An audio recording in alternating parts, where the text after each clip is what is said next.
Welcome to the Jill on Money podcast. It is Tuesday, February 16th. And if you would like to have a question answered about anything in your financial life, all you have to do is give us a holler. Our email address, it's askjill@jillonmoney.com. askjill@jillonmoney.com. And if you're on the website, if you're on the jillonmoney.com website, all you have to do is hit the contact button and we'll get to you. And of course, we've got thousands and thousands of emails. We do our best. If you'd like to jump the line and get your question answered, the easiest thing to do is just say, hey, I want to come on the air with you. Come on. But if not, that's okay. We're going to keep working it through. All right. This is an email that we received from David, who says that he and his wife recently moved from California to Texas and own a home in each state. We are preparing to sell our California home where we have about $400,000 to $475,000 in equity. That's good.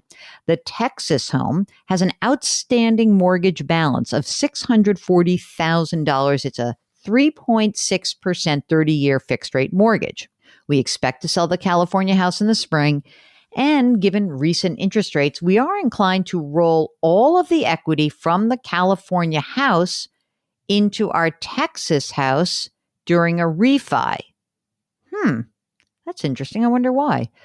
I anticipate we would still have a 30-year mortgage, but obviously this would be a much lower outstanding amount, $200,000 to $250,000 on the Texas house when the transactions are complete. We live in a growing part of Texas, but I doubt our house's value will increase as fast as the S&P 500. Investing that money in the market is probably the right move from an investment perspective. However, and here we go, here's our however. We both work full-time. We've got one child with another one on the way in April. We don't have college savings sorted out yet. We do have a plan, but we need to fund it. One concern is my health. I have a chronic illness that presents a low but real risk that at any point I may not be able to work. We feel that paying down and eventually paying off the mortgage could provide us with a lot of freedom in the event one of us can't work or wants to make a career change. Is there another approach or alternative that I'm not considering? Thanks for your help. Love the podcast, David. So, David, the way I think about this is I agree that, when you tell me some of the more personal details in terms of your health, that does present a risk, but think of it the other way.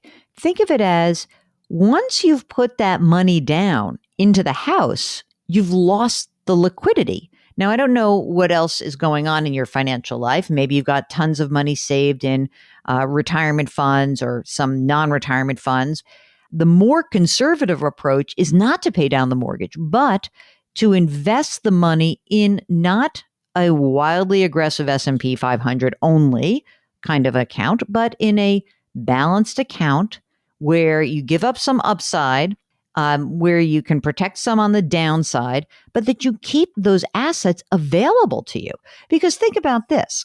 Let's say in 5 years, God forbid, that something bad does happen to you. You do lose your job and you've paid off the mortgage. Well, you don't have the equity. It's far more important for you to have access to a couple $100,000 extra at that time rather than having a lower mortgage payment. I would really consider carrying a larger mortgage, but having that money, that liquidity available to you. I really do think that that's the more conservative approach. Remember, access to your money. That to me is kind of the key, especially as you get older and especially if you think something bad could happen in your life. I'm also going to presume that you can't get disability insurance because you have already been diagnosed with this illness. So good luck. If that's something that makes sense to you or you need to clarify some other things, send us a follow-up email, okay? Okay, Lee says, thanks for the wonderful show and advice. I'm 61 and I recently took early retirement as an airline pilot. I will receive about 85% of my pay until age 64. Mandatory retirement for pilots is 65. I didn't know that. Did you know that, Mark? Oh, listen to this. This pilot, His investments are flying. He's got 4 million bucks saved in savings and investments. He says, if I die, my wife, who's 59, would receive $9,000 per year. That's half of my frozen airline pension. Next year, her $40,000 a year Navy pension. Wow. Okay. So anyway, later she'll get Social Security. She works a couple days a week. And so all this stuff is telling me that they've got a really nice amount of money coming in. He writes that if I die, she would receive through the Navy Survivor Benefit Plan 55% of my Navy pension, which is $40,000 a year. The cost, though, is about $3,600 per year. With my assets and what would be my wife's income after I die, do I need this? I only have about $100,000 in other life insurance. You don't need it. You don't need any of this. You're healthy. You have a ton of money. But, it seems to me that naval pension benefit, if you had no other assets, then yeah, that would be a cheap amount to pay to get her that extra money. And maybe you just want to do it anyway, but you have so much money, you and she will not spend it. So I don't think you need it, but it's kind of like saying you'd want to buy long-term care insurance at this point. You don't need it, but if it gives you some peace of mind, then sure, that's fine with me.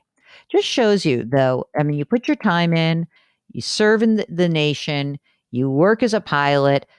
Come on. This guy is kicked ass. It's amazing. Good for him. Okay. This is from Janet. Hello, Jill and Mark. I love your show. I listen daily. My trainer is 30 and he is just thinking about learning how to invest. He has no 401k, doesn't know what it is. He's got a home, a wife, and 2 kids. Can you recommend a book or books for complete beginners in his situation? Thanks a lot, Janet. Should we do Broke Millennial, Mark? Is that one? I think you try Broke Millennial, and then she did another one about the Broke Millennial Investor. So that might be good for him, or maybe you could get it for him. Maybe you could trade him a couple of books for a session, right? That could be kind of good. And you can also try my friend Jack Otter's book, Worth It, Not Worth It. Those are all good choices. Erin Lowry, she's the author. So check that out. Okay, Janet? Good. Okay, Bridget writes, I'm a 40-year-old nurse working part-time and I earn approximately $52,000 a year. I have a 401k and a 403b, totaling $187,000. Both of them are in the Fidelity Target Date 2045 fund. Expense ratio is 0.5%. She's got a Roth IRA, which is worth $115,000 with Vanguard, but lower fees, 0.15%. Should I consider switching my 401k contributions to lower fee funds in Fidelity? I have enjoyed the ease of the target date funds, but I want to know how much is too much when it comes to these fees. I actually agree with you. I think you should. If you wanted to go into the 2045 fund and say, what is the allocation? The 2045 fund probably has like 80% stocks and 20% bonds. All you have to do is just choose the index funds that will give you the same allocation. So it's probably a broad stock market index fund, a broad bond market index fund, and a little bit in an international fund. But if you click through on that Fidelity Target Date fund, it'll tell you which funds they're investing in. Just go directly and buy those index funds yourself, and you'll save the money. And you know what happens when you save that money? That money just goes down to your bottom line. It's your money. I love that idea. But isn't it funny, Mark, to see like the difference between, it's a 35 basis point difference, which is pretty big when it comes to like a passive investment, like that kind of a fund, like a target date fund. Okay. This is from Tim, who says, I'm a 55-year-old divorced father of a 20-year-old college student. After a bad divorce from 10 years ago left me starting over from scratch, I'm now in a position with a good income to debt ratio and credit good enough to be approved for an FHA loan. I currently have the 3.5% down payment. By the way, you only need 3.5% for an FHA loan, not all of it.